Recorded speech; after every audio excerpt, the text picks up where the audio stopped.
जय हिंद दोस्तों। जनगणना के बारे में प्रॉपर मैंने एक वीडियो बनाया था जिसमें सारी जानकारी दी गई थी। उसके कमेंट बॉक्स में एक व्यक्ति ने सवाल किया है कि मैं किराएदार हूं और जनगणना वाले आए थे अभी, और उन्होंने मुझसे पूछा कि आप मकान मालिक हो या किराएदार हो। जब मैंने उसे बताया कि मैं किराएदार हूं और काफ़ी समय से किराए पे रहता हूं, मेरा कोई अपना घर नहीं है, तो उन्होंने इनकार कर दिया कि आपका डिटेल्स मैं नहीं लूँगा, आपका जनगणना नहीं होगा। उन्होंने सिर्फ मकान मालिक का डिटेल्स लिया, मकान मालिक का नाम लिया, मकान मालिक के बारे में जानकारी लिया और लिखकर चले गए। तो यहाँ पे यह सवाल उठता है कि क्या जो किराएदार है, रेंटर है, या फिर जिनका अपना घर नहीं है, क्या उनका जनगणना नहीं होगा? अगर उनका जनगणना नहीं हुआ तो भारत की आबादी का कैसे पता चलेगा? यहाँ तो करोड़ों लोग किराए पर रहते हैं, फिर तो वो छूट जाएंगे, फिर तो सही आंकड़ा देश का पता नहीं चल पाएगा। इसके अलावा सही लाभ लोगों तक नहीं पहुंच पाएगा, क्योंकि किराएदार होते हैं वही तो ज़्यादा जरूरतमंद होते हैं। उन्हीं को तो राशन की जरूरत पड़ती है, राशन कार्ड की जरूरत पड़ती है, उन्हीं को तो आयुष्मान भारत योजना की जरूरत पड़ती है, उन्हीं को तो प्रधानमंत्री आवास योजना की जरूरत पड़ती है। तो ऐसे लोग जो पात्र है, वाकई बेघर है, दूसरे के घर में किराए पर रहते हैं और उनका जनगणना नहीं होगा, तो फिर कैसे चलेगा, कैसे होगा? तो इसके बारे में मैं आपको जानकारी दे दूं कि ये जो जनगणना अभी हो रहा, कि जनगणना जो है ना, ये सभी का होगा।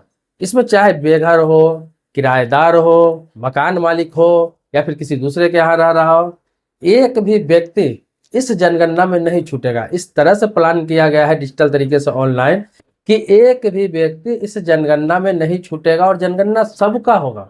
तो फिर ये सवाल उठता है कि अभी क्यों नहीं कर रहे हैं? अब देखिए, अभी जो जनगणना हो रहा है, जो अप्रैल से 15 अप्रैल से जो शुरू हुआ है और ये सितंबर तक चलेगा, 30 सितंबर तक, तो ये जनगणना इंसानों की जनगणना हो ही नहीं रही है। अभी जो जनगणना हो रहा है, कर्मचारी अधिकारी आपके घर पर पहुंच रहे हैं, ये जनगणना इंसानों की जनगणना है ही नहीं। इस चीज को समझिए। जो मेन जनगणना होगी, जो इंसानों का जनगणना होने वाला है, वो 1 मार्च 2027 से होने वाला है। इसीलिए इस जनगणना का नाम आपने देखा होगा, जनगणना 2027 लिखा हुआ है। ये अभी जो जनगणना हो रहा है, जो घर पर जाके सिर्फ घर का मुखिया का नाम पूछ रहे हैं कि किनके नाम से मकान है, किनका घर है, और उनका सिर्फ मोबाइल नंबर डिटेल्स डाल रहा है, और उनका परिवार का जो मेंबर है सिर्फ संख्या लिख रहा है कि इतने संख्या में मेंबर है, किसी का नाम नहीं ले रहा है।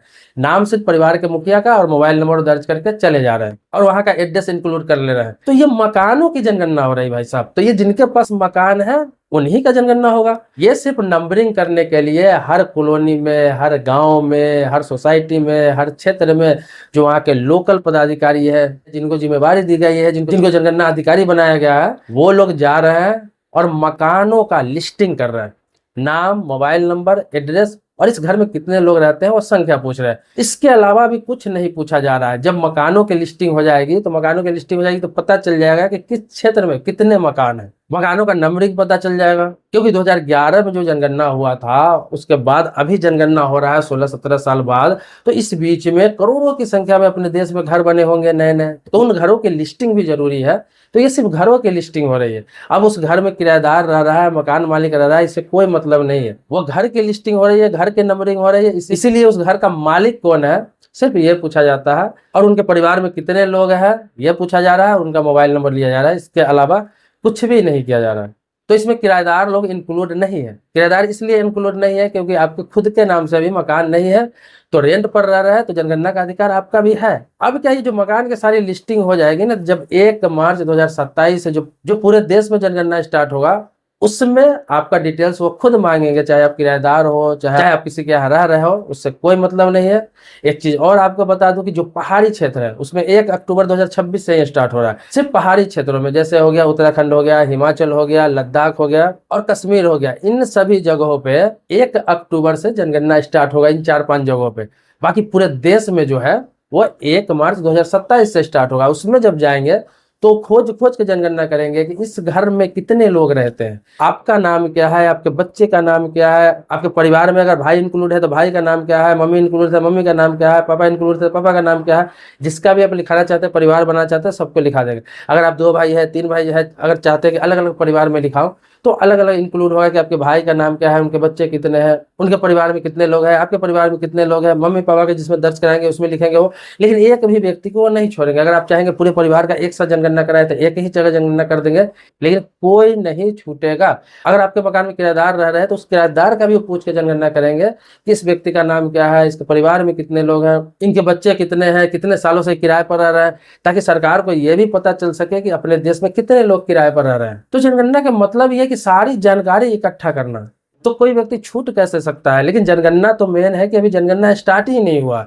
ये तो मकान का जनगणना स्टार्ट हो रहा है, मकान का सर्वे हो रहा है, मकान की नंबरिंग हो रही है। जो मेन जनगणना है जिसका नाम जनगणना 2027 है, वो तो मार्च में स्टार्ट होने वाला है। तो इसीलिए आप किराएदार है या फिर किसी के यहाँ काम कर रहे हैं, आपका घर नहीं है, वहीं रह रहे हैं आप सालों से, तो ये नहीं है कि आपको छोड़ दिया जाएगा। पूरे देश के एक एक इंसानों की गिनती की जाएगी और भी ऑनलाइन तरीके से, कोई छूट ही नहीं सकता इसमें। और ये नहीं कि वो एक बार आएंगे किसी के घर पर चले जाएंगे, वो 2 बार 3 बार वहां पे आएंगे और कंफर्मेशन करके जाएंगे कि कोई व्यक्ति छूटा तो नहीं है। इसीलिए ये जो जनगणना है ना 3 चरण में हो रहा है, ताकि कोई भी व्यक्ति छूट ना जाए। अगर छूट गया तो नेक्स्ट टाइम फिर पता चलेगा तो उसको ऐड करेंगे। तो ये चीज अभी अधिकतर लोगों को पता नहीं है कि जनगणना अभी स्टार्ट ही नहीं हुआ है और लोग कंफ्यूज हो रहे हैं और बहुत सारे लोग निराश भी हो जा रहे हैं कि मेरा तो भाई कुछ पूछा ही नहीं, मेरे बारे में तो कुछ जानकारी ही नहीं लिया। या फिर ऐसे है जो एक घर में 4 लोग 5 लोग 4 परिवार 5 परिवार रह रहे हैं, एक परिवार के बारे में पूछ के वो चले गए, 3 परिवार निराश हो गया कि भाई मेरा तो हुआ ही नहीं, मुझे तो कोई लाभ ही नहीं मिलेगा, मुझे तो दिक्कत हो जाएगी, मेरा तो कोई सरकारी रिकॉर्ड ही नहीं बना। भाई ये जनगणना नहीं हो रहा है। एक मकान में अगर 4 परिवार रह रहे हैं, 5 परिवार रह रहे हैं, 4-5 भाई है, सभी एक ही मकान में रह रहे हैं,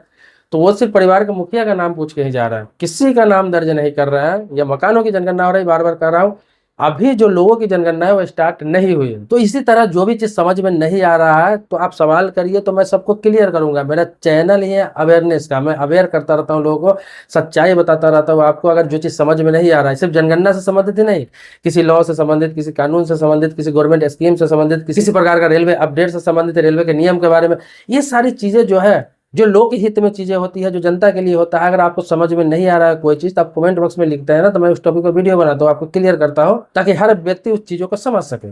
कोई भी सरकारी लाभ या सरकारी योजना से वंचित न हो। जो योजना आपके लिए बना है वो योजना आप तक पहुंचे। तो सब्सक्राइबर नहीं है तो चैनल को सब्सक्राइब करिए। अगर सब्सक्राइबर है, पहले से वीडियो देखते हैं, तो आभारी हूं आपका। मिलता है नेक्स्ट वीडियो में एक नए टॉपिक के साथ, तब तक के लिए शुक्रिया, धन्यवाद, जय हिंद दोस्तों।